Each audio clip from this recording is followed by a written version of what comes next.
Hi మామ, worst on screen pairs. మన star హీరోస్కి ప్రతి సినిమాలో సెట్ అయ్యే పేరుని సెట్ చేయడానికి డైరెక్టర్సు అండ్ ఆ మూవీ టీము చాలా కష్టపడుతూ ఉంటారు.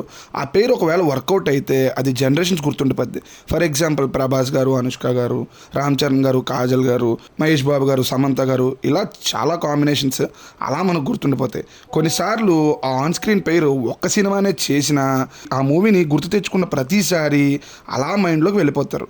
ఫర్ ఎగ్జాంపుల్ పవన్ కళ్యాణ్ గారు, భూమిక గారు, ప్రభాస్ గారు, ఇలియానా గారు, ఎన్టీఆర్ గారు, భూమిక గారు, ఇలా కొన్ని కాంబినేషన్స్ ఒక్క సినిమానే చేసిన వాటి రిజల్ట్తో సంబంధం లేకుండా ఆ పేరు వర్కౌట్ అయిపోతూ ఉంటుంది. కానీ కొన్ని కాంబినేషన్స్ చూడడానికి చాలా చిరాగ్గా ఉంటాయి మామ. అంటే చూడబుద్ధి అవ్వదు. మన పెద్ద హీరోలే చేసిన వాళ్ళ పక్కన ఆ పేరు సెట్ అవ్వక ఆ మూవీని కూడా కొన్నిసార్లు అవాయిడ్ చేస్తూ ఉంటాం మామ. అలా మన తెలుగు సినిమాల్లో మన స్టార్ హీరోస్ చేసిన మూవీస్లో వర్కౌట్ అవ్వని కాంబినేషన్స్ ఒకసారి చెక్ చేద్దాం మామ. ముందుగా పవన్ కళ్యాణ్ గారు. ఆయన సినిమాల్లో బేసిక్గా హీరోయిన్స్ని ఎక్కువగా రిపీట్ చేయరు. ఇప్పటి వరకు ఇద్దరు హీరోయిన్స్ని మాత్రమే రిపీట్ చేశారు. కళ్యాణ్ గారితో బెస్ట్ కాంబో అంటే వెంటనే మనకి భూమిక గారు, రేణు దేశాయ్ గారు, శృతి హాసన్ గారు గుర్తొచ్చేస్తారు. బేసిక్గా కళ్యాణ్ గారి మూవీస్లో హీరోయిన్ క్యాస్టింగ్ సెట్ అవ్వకుండా మైనస్ అవ్వటం ఆల్మోస్ట్ జరగదు. బట్ ఒక్కసారి మాత్రం తేడా కొట్టే సినిమా అదే అజ్ఞాతవాసి. ఈ మూవీ పేరు చెప్పగానే కళ్యాణ్ గారి ఫ్యాన్సే భయపడతారు. ఈ సినిమాకి ఏది సెట్ కాలేదు. పొలిటికల్గా బాగా బిజీ ఉండటం వల్ల కళ్యాణ్ గారు లీస్ట్ ఇంట్రెస్ట్తో చేసిన సినిమా అవటం వల్ల ఇందులో కళ్యాణ్ గారితో పేరింగ్ కూడా సెట్ కాలేదని చెప్పొచ్చు మామ. కళ్యాణ్ గారు అను ఎమ్మాన్యుల్ పేరు చూడడానికి చాలా ఆడ్గా అనిపిస్తుంటుంది. సేమ్ కొమరంపుల్లితో కూడా సేమ్ అదే ప్రాబ్లం ఉంటుంది. కాకపోతే న్యూ ఫేస్ కాబట్టి చల్తా అనుకోవచ్చు.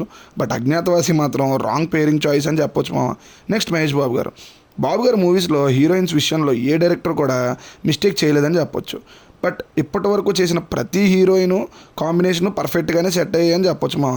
కానీ స్టార్టింగ్ కెరియర్లో చేసిన యువరాజు మూవీలో వైవిఎస్ చౌదరి గారు చేసిన క్యాస్టింగ్ మాత్రం మహేష్ బాబు గారి ఫ్యాన్స్కే నచ్చదు మామ. మహేష్ బాబు గారు, సిమ్రాన్ గారు కాంబినేషన్ వినటానికే వింతగా ఉన్న ఈ కాంబినేషన్ చూడటానికి స్క్రీన్ మీద ఇంకా దారుణంగా ఉంటుంది మామ. అందులోనే మహేష్ బాబు గారిని కెరియర్ స్టార్టింగ్లోనే చిన్నపిల్లాడికి ఫాదర్గా చూపించడం కూడా తేడా ఉంటుంది. మహేష్ బాబు గారు, సిమ్రాన్ గారు ఈ కాంబినేషన్ మహేష్ బాబు గారి కెరియర్లోనే ఒకే ఒక్క ఫెయిల్యూర్ కాంబినేషన్ అని చెప్పొచ్చు మామ. జూనియర్ ఎన్టీఆర్ గారు కెరియర్లో కూడా ఒక కాంబినేషన్ స్క్రీన్ మీద చూడడానికి చాలా ఇబ్బందిగా ఉంటుంది మామ. అదే దమ్ము. అసలు బోయపాటి గారికి ఆ మూవీలో త్రిష గారిని ఎందుకు క్యాష్ చేయాలనిపించిందో ఆయనకే తెలియాలి.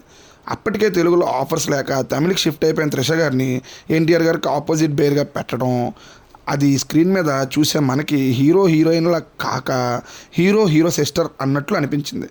అదే సినిమాలో కార్తిక గారిని కూడా అప్పుడే రంగం హిట్ అయిందని తీసుకున్నారేమో. ఆ కాంబినేషన్ కూడా స్క్రీన్ మీద చూడడానికి చాలా కష్టంగా ఉంటుంది మామ.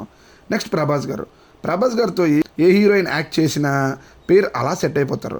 ఏ డైరెక్టర్ కూడా ఇప్పటి వరకు ప్రభాస్ గారి పేరింగ్లో రాంగ్ క్యాలిక్యులేషన్స్ వేసుకోలేదు. బట్ ప్రభాస్ గారి కెరియర్లో కూడా ఒక మూవీ పేరింగ్ స్క్రీన్ మీద చూడడానికి కొంచెం కష్టంగా ఉంటుంది మామ. అదే చక్రంలో ప్రభాస్ గారు, అశ్విన్ గారు కాంబినేషన్ చూడడానికి పెద్దగా ఇంప్రెసివ్గా అనిపించదు. అంతే తప్ప ప్రభాస్ గారి కాంబినేషన్లో ఇప్పటి వరకు స్క్రీన్ మీద చూడడానికి ఇబ్బంది పెట్టేసేంత కాంబినేషన్స్ అంటూ ఏవీ లేవని చెప్పొచ్చు మామ. నెక్స్ట్ రామ్ చరణ్ గారు కూడా ఏ హీరోయిన్తో అయినా పేరింగ్ సరిపోతుంది. ఆయన చేసిన ఒకే ఒక్క బాలీవుడ్ మూవీలో ఎన్నో అంచనాలతో స్టార్ట్ అయ్యి రిలీజ్ అయ్యాక డిజాస్టర్ అయిన జంజీర్ మూవీలో ప్రియాంక చోప్రా గారితో పేరింగ్ రామ్ చరణ్ గారికి అస్సలు సెట్ అవ్వలేదని చెప్పొచ్చు మామ.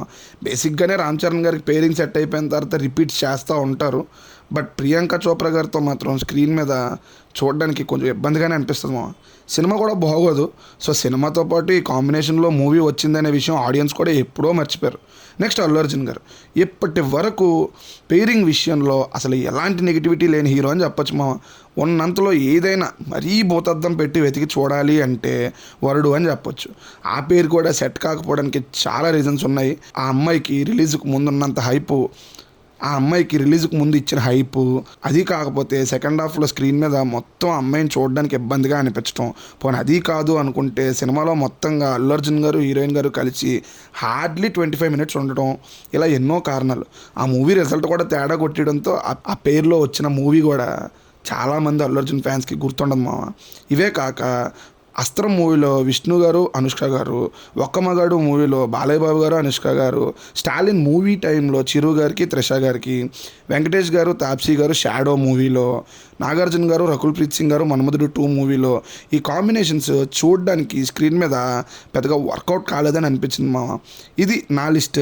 మీకు నచ్చని ఆన్ స్క్రీన్ కాంబినేషన్స్ ఏమైనా ఉంటే కామెంట్ చేయండి మామ. నెక్స్ట్ మరో మంచి వీడియోతో మళ్ళీ కలుద్దాం.